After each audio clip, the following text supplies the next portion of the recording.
Hi, welcome to the Andrew Buckle book review of Marvel Treasury Edition number 15. This was 1977 and was 80 pages.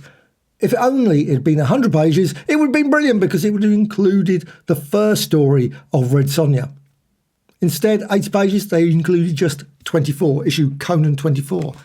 But also slightly confusing, it actually says here, Sumerian's Greatest Adventures co-starring, giving a suggestion, to me anyway, that all the stories in here are going to be Red Sonja. They're not. Only one story. That's it. Though you do have a few posters. But still, pretty good. And you've also got, obviously, Red Sonja on the front. Now, I don't know why they just didn't include a Red Sonja story. A Frank Thorne one. That would have been brilliant. But they didn't. However, the penultimate, I don't even know why it says penultimate. It's very odd. Based on the tales of Conan's creator, Robert E. Howard. And you've got three stories. The Song of Red Sonja. You've also got Night of the Dark God, classic story. Now, some of these have probably been done in recently anyway, because you've got Dark Horse, you've got the French ones as well, probably redone a few times, but I think they're just still classics. And also Black Colossus, the first epic illustrated by award-winning John Buscema, embellished by a brilliant, I think, artist, Alfredo Alcala. And so you've got all the details there of all the various other people. And there is the original issue 24. Now, why they unfortunately didn't include the covers. Would have been nice if they included those. But you've also got here the story. So you've got the original comic. You can see it's a lot bigger.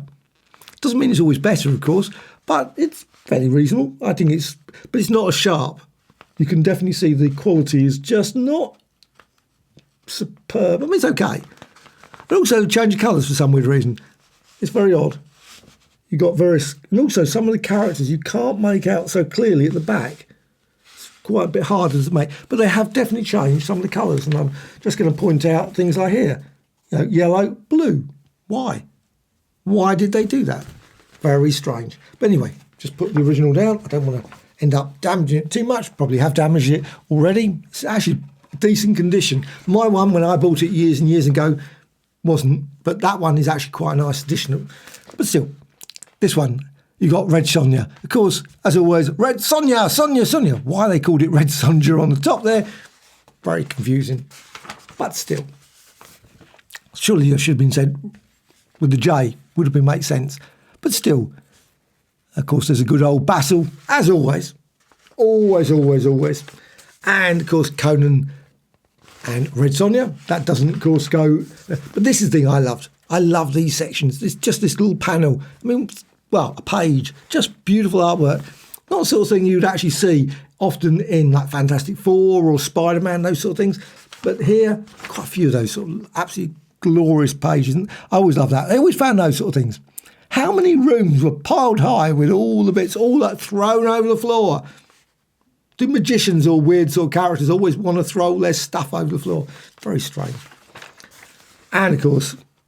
things are never what they seem. But, of course, you got this sort of scene. Absolutely another brilliant selection of panels there. Absolutely love it. And Conan, of course, always battling away. Now, I'm not going to spoil the story. So let's just turn on to the next one. Night of the Dark God. Actually, before I go any further, I've also got another one which I want to show. And, of course, this is the Conan Omnibus. Conan the Barbarian. This is the one with that story. I don't know where all the other stories are, so I'm not going to probably try and look around for them. But let's just go to that story. That's, like I say, they should have included this one. Would have made sense. Issue 23. Very strange. But here's the Conan story. And now here, they're yellow, as in, of course, the original. But why they did it, they changed it in the Treasury, most odd. Now, I don't know if some of the artwork's slightly different, because I was looking at the cover and comparing it with the original cover, and some of the round the edge is definitely slightly different. It's weird when you just look at it, you think, ooh, a little bit of the clothing is slightly different in here than in the original. But still, and again, there's all the treasure there again. Of course, they've just climbed in through the window, as you do. No security guards, etc. Of course, mystical ones are always around, but still... I never thought about a sort of a camera system or anything, so you could sit there and monitor all the various things and gloat over it for a bit. But let's get back to this, because the next story, really quite sad one. No, I don't want. There's obviously going to be some spoilers here because it's virtually impossible to talk about the story without some. This is Night of the Dark God, and it is quite a sad little tale. For this is the night of drawing of swords, the painted tower of the heaven. That's the leans our hammers. And you've got, of course, Conan. Yes, you go, no Cimmerian, blah, blah, blah. And men have died for saying less. Quite often against Conan. And I love that lovely recap. Look at that, just great recap. You've got the grim grey god. That was issue 3. And also he's got this where he goes back to his childhood, remembering his first love and the grim dark hills. But that's what the story's about. So I don't really want to go any further. But it is quite a sad story. And if that isn't a slight spoiler, what can I say? But I love this. I love the fact that you got here, curse you. And they're obviously trying to lift this statue. Curse you for dropping it. You dropped the thing on my foot. I think it's broken. I twisted out my hand. I swear. And of course it's complete. And yet later on there's a bit of a twist in the story. Of course the other people pick it up quite easily. Obviously a mystical thing again. But just superb artwork all the way through this.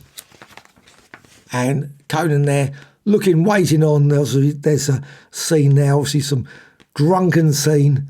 Look at her, etc., etc. Now, to the next one. I don't want to spoil the story. And then Sonja. Sonja 3. And actually it says here, which I was quite, I didn't realise, Russian she-devil named Red Sonja of the Rogatine in a Renaissance-era story by Robert E. Howard. Never realised that at all. So, anyway, this one's Esteban Maroto, one of the 2 lone drawings of Sonja. I went, inspired the famed iron bikini she now sports. Oh, okay. Oh, of course. Yes, because she's very different in the first one when you see in the first one. I'm always surprised they've never brought that back. Once or twice. You know, I'm saying that they shouldn't like that, but I'm surprised they've never gone, she occasionally changes my mind. I think I'm going to have a slight change in fashion. And, of course, got the Frank Thorne one as well there. Actually, I'm surprised in many ways they didn't include 4 posters, so you would have had obviously the early one as well. But they'd already included it, of course. Black Colossus, just superb. John Buscema, Alfredo Alcala. Now, in many ways, and I don't know if this was, I assume this was the colour version, I can't remember, to be honest. Black Colossus, because it doesn't unfortunately say the Conan issues. You'd think it would. This would have been so much nicer if they'd included the black and white version. I don't know if there is a black and white version of it, but it would, because Alfred, it's just absolutely brilliant. Yeah, I mean, you can just see the quality of that. Just really beautiful line work all the way through. Oh, like this. Hordes of the Veiled One. I mean, you have that in the middle of the night. Sort of, who are you? I don't know if I'd be saying that. Who are you? Glowing eyes like that. I'd be thinking, run. Get out of there very quickly. I suppose it would follow you around, I suppose. But still, of course, there's Conan going through there.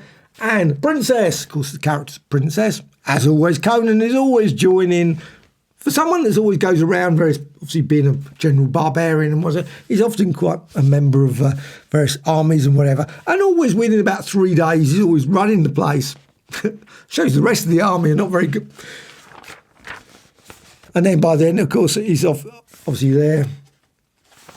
And some more, look at that nice, great scene there. He came out of the desert on a night when the world was blind and wild. Classic lines there. Anyway. And also you get a map. Can't be a good old map. Sorry, it's slightly upside down there. Hyborian Age of Conan. I expect there are some people that know that map back to front. I must admit, if someone turned around to me and said, where's Ophir? I would go, no idea. Argos, Shem, they're all just great names, aren't they? Turan. Now, many of the stories quite often they mention these, of course. Sometimes, of course, and they sort of, Conan goes backwards and forwards all over the place. He seems to have certainly travelled everywhere. This is a great issue. Of course, you can get the stories in other format. Like I say, the omnibus edition, absolutely great. But this, I think, is just absolutely superb.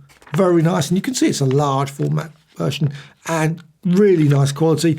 And Treasury editions, I don't know, maybe not for everyone, but for me, there's a certain nostalgia about those sort of Treasury editions. I've got the Spider-Man one, I've got the Fantastic Four, also got the Conan one, and so on. There's like the Doctor Strange one, issue 6. Brilliant. I love them. So this one, absolutely superb, really worth checking out. And you should be able to pick up copies reasonably priced as well. They're not excessively expensive. Some of the Treasury ones, like the Star Wars ones, quite expensive. But Conan, you should be able to pick up reasonably easily.